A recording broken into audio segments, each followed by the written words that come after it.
Greetings from the voice of Allan Kardec. And welcome from the voice of the spirits. We're here again today to take you on another small journey through the Spirits book by Allan Kardec. Today's segment will cover necessary and superfluous things, questions 715 to 717.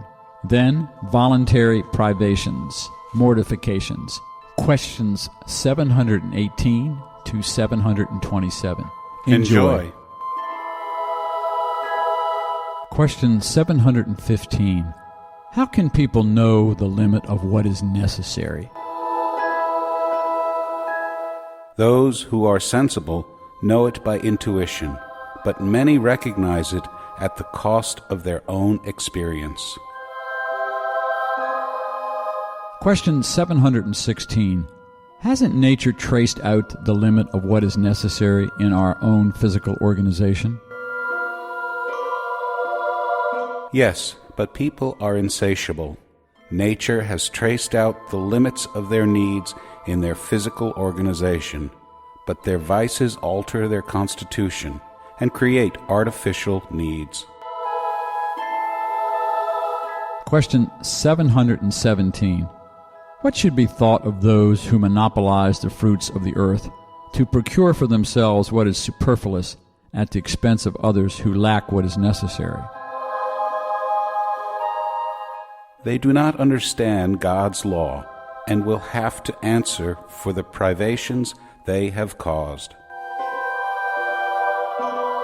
Author's remarks for question 717. The line between what is necessary and what is superfluous is not absolute. Civilization has created necessities that do not exist in the primitive state, and the spirits who dictated these precepts do not mean for civilized humans to live like primates. Everything is relative, and it is up to reason to place each thing in its proper place. Civilization develops moral sense and, at the same time, the sentiment of charity, which leads people to mutually support one another. Those who live at the expense of others' privations exploit the benefits of civilization for their own profit. They have only the varnish of civility, just as there are persons who possess no more of religion than its appearance. Question 718. Does the law of self-preservation oblige us to provide for our own physical needs? Yes, because without energy and health, labor is impossible. Question 719. Are we culpable if we'd seek our own well-being? Well-being is a natural desire. God only prohibits abuse because it is contrary to self-preservation. God does not consider it a crime for you to seek your own well-being if it is not gained at another's expense and if it does not weaken either your moral or physical strength. Question 720. Do voluntary privations that have an equally voluntary expiation as their purpose have any merit in God's sight? Do good to others, and you will have greater merit. Sub-question 720. Are there any meritorious voluntary privations? Yes, the privation of meaningless pleasures, because it frees you from matter and elevates your soul. Merit means resisting the temptation that drives you to excess and the taste for useless things, and it means taking from your own necessities in order to give to those in need.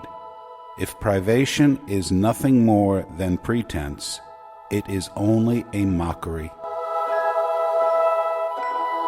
Question 721. A life of mortifications through asceticism has been practiced since ancient times and among different cultures. Is it meritorious from any point of view? Ask for whom it is useful, and you will have your answer. if it only serves the one who practices it, and if it hinders him or her from doing good to others, it is selfish, whatever may be the pretext under which it is disguised. Submitting oneself to privation by working for others is true mortification and is in accord with Christian charity. Question 722. Is the abstention from certain foods prescribed among various cultures based on reason? Everything that humans can eat without harming their health is permitted. Lawmakers, however, have prohibited certain foods with a useful end in mind, and in order to give greater weight to their laws, they have represented them as having come from God. Question 723. Is humankind's use of animals as food contrary to the law of nature? With your present physical constitution, flesh nourishes flesh. Otherwise, humans would perish. The law of self-preservation imposes on you the duty to preserve your energies and health so that you may fulfill the law of labor. You should therefore eat according to the requirements of your own physical organization. Question 724. Is the abstention from foods, animal or otherwise, meritorious as an expiation? Yes, if you deprive yourselves for the sake of others. But God cannot see mortification when there is no serious and useful privation.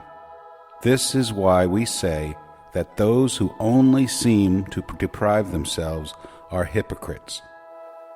Refer to question number 720. Question 725. What are we to think of the mutilations practiced on the body of humans or animals? What is the point of such a question? Always ask whether a thing is useful. What is useless cannot be pleasing to God, and what is harmful is always displeasing. You can be very sure that God is sensitive only to sentiments that raise the soul toward God. It is by practicing the divine law instead of violating them that you can shake off the burden of your terrestrial matter. Question 726. If the sufferings of this world enable us to evolve, depending on the matter in which we bear them, may we also evolve through sufferings that we create intentionally?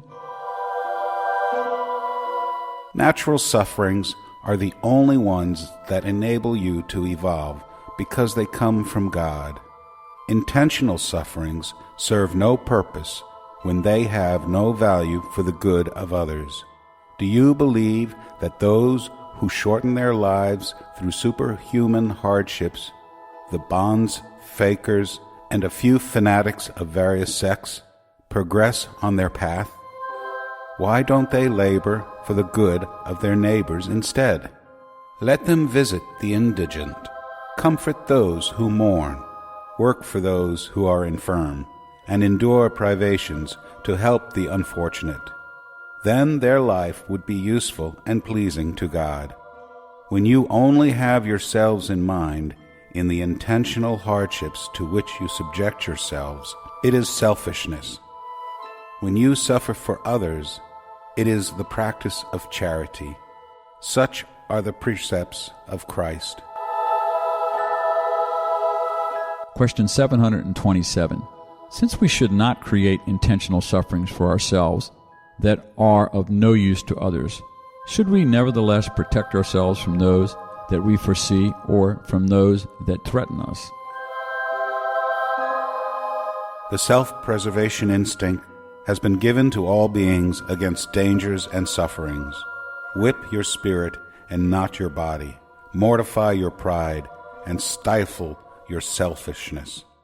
That serpent devouring your heart, and you will do more for your progress than through self-inflictions that no longer have a place in this day and age.